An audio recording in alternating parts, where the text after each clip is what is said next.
Hello दोस्तों, आज की कथा एक ऐसे छोटे बालक की है जिसकी भक्ति इतनी प्रबल थी कि उसे आकाश में एक स्थायी स्थान मिला, ध्रुव तारे के रूप में। तो आइए सुनते हैं ऐसे इस बच्चे को ये वरदान मिला। बहुत समय पहले की बात है, एक नगर में राजा उत्तानपाद राज करते थे। उनकी दो रानियां थी, सुनीति और सुरुचि। सुनीति शांत स्वभाव की थी और उनका पुत्र था ध्रुव, लेकिन राजा को सुरुचि अधिक प्रिय थी।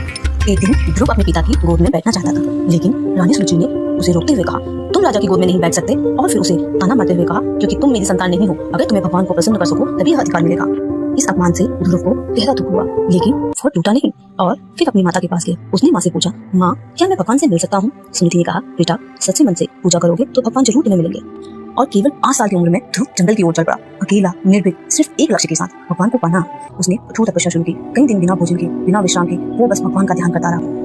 आखिरकार भगवान विष्णु ने सच्ची भक्ति देखकर दर्शन दिए। उन्होंने कहा, ध्रुव, मैं तुम्हारी अटल भक्ति से प्रसन्न हूँ, मांगो पुत्र, क्या वर चाहिए तुम्हें? ध्रुव ने कहा, प्रभु, मुझे ऐसा स्थान दीजिए जहाँ कोई मुझे हिला न सके। यह सब सुनकर भगवान बोले, तुम सदा के लिए आकाश में स्थिर तारे बनोगे। तुम्हारा नाम ध्रुव रहेगा, तुम्हें कभी कोई हिला नहीं सकेगा और लोग तुम्हें देखकर भक्ति की मिसाल समझेंगे। क्या आप ये भी जानते हो दोस्तों, आज भी ध्रुव तारा आकाश में उत्तर दिशा में दिखाई देता है, और यह एकमात्र ऐसा तारा है जो अपनी जगह से कभी नहीं हिलता है, और वैज्ञानिक इसे पोल स्टार और नॉर्थ स्टार कहते हैं, और यह तारा दिशा बताने में बहुत सहायक होता है।